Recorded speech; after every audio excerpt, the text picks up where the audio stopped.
একজন মহিলা একটা কোম্পানিতে প্রায় প্রতিদিনই ভিক্ষা করত। তো যেই কোম্পানিতে ওই মহিলাটি ভিক্ষা করত, ঠিক ওই কোম্পানির একজন স্টাফ ওনাকে প্রতিদিন দেখে হঠাৎ একদিন জিজ্ঞাসা করলো ওই মহিলাকে যে, আপনি এখানে প্রতিদিন ভিক্ষা করতে আসেন, আপনার কি বাসায় ছেলে সন্তান নাই?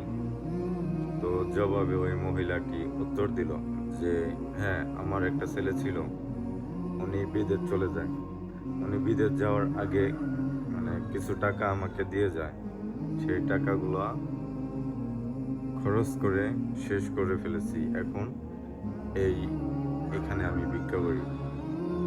পরে ওই ছেলেটি তারপরে জিজ্ঞেস করলো ওই মহিলাকে যে, আপনার ছেলে বিদেশ যাওয়ার পর কি আপনার কোনো খোঁজ খবর নেয়নি?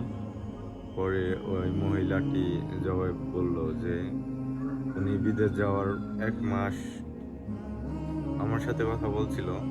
তারপরে থেকে আর তার সাথে কোনো কথা হয়নি। তবে উনি প্রতি মাসে আমাকে একটা করে চিঠি পাঠাইতো বাড়িতে।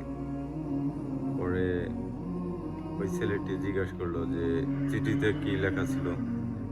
পরে ওই মহিলাটি উত্তর দিল যে, ওই চিঠিতে আমি ঠিক পড়ালেখা পারি না তো, তাই ওই চিঠিগুলো আমি কখনো পড়ি নাই।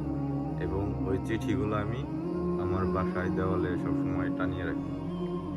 পরে ছেলেটি হতভম্ব হয়ে কতক্ষণ ওই মহিলাটিকে জিজ্ঞেস করলো যে, আমি কি আপনার ওই চিঠিগুলা দেখতে পারি?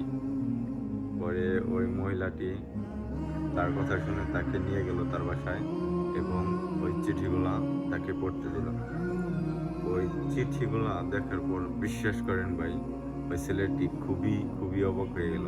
কারণ ওগুলা চিঠি ছিল না। ওগুলা ছিল একেকটা অনেক পরিমাণ টাকার চেক, যেগুলা ওই বৃদ্ধ মহিলা বুঝতে পারেনি, যেগুলা মানে টাকার চেক।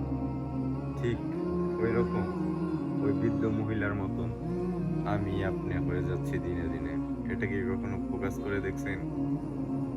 দেখেননি। কারণ আমাদের সবার ঘরেই এখন বর্তমানে কোরআন শরীফ আছে। কিন্তু কখনো আমি আপনি কি বুঝতে চাইনি যে এই কোরআনটা আমাদের জন্য কতটুকু মূল্যবান। আমাদের হযরত মুহাম্মদ সাল্লাল্লাহু আলাইহি ওয়াসাল্লাম উনি দেখিয়ে দিয়ে গেছেন আমাদের পথ প্রদর্শন।